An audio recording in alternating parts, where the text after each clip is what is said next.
given that, conversely, speaking of, but for, hence. These are the 5 advanced connectors which you can easily use to sound more advanced, engaging, and precise in your daily communication. Hello everyone, this is IELTS Speaking and welcome to English Theatre. In today's video, we're going to learn 5 advanced connectors which can help you to sound more specific in your daily communication. Our first one is given that. That means because, since, or considering the fact. Let me give you an example. Given that it's raining outside, we must cancel our trip. That means because it is raining outside, we must cancel our trip. Okay?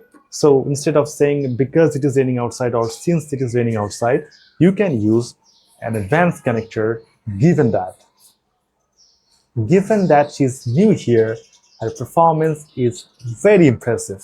I'm considering the fact that she's new here, but her performance is really top-notch. Here I'm considering a fact. Okay? Our next connector is conversely.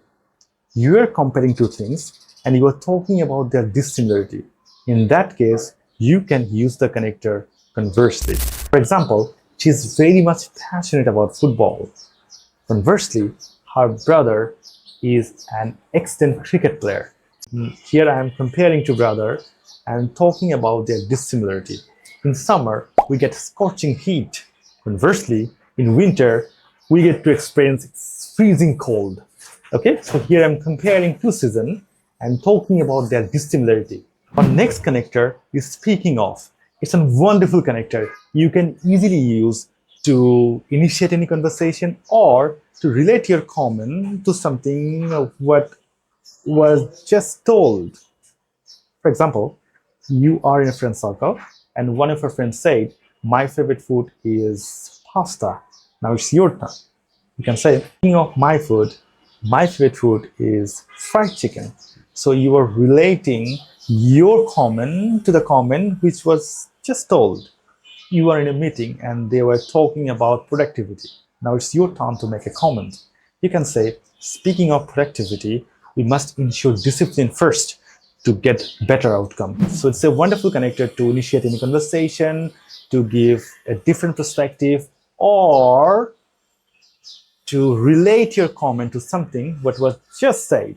Okay? Next one is but for. Wonderful connector. It's used to refer in a hypothetical situation. Listen to the example very carefully. But for your help, I might have failed in the exam.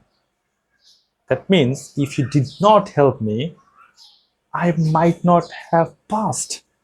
It referred to a situation where a negative thing could have happened if something was not done.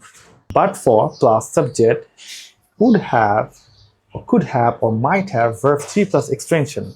Wonderful way to refer an hypothetical situation, isn't it? Our last connector is hence. We can use this connector to relate our outcome with the cause. Let me give you an example. She was sick, hence she missed the program. She was sick, this is the cause, and missed the program, this is the result. I am connecting cause with the result. I could not study well, hence I failed. I could not study well, this is the cause, and I failed, this is the result. And here, I'm connecting the cause with the result. Okay? So these are the 5 connectors which I got to offer today. I hope you found this video really helpful. If you are new here, don't forget to subscribe my channel. See you in the next video.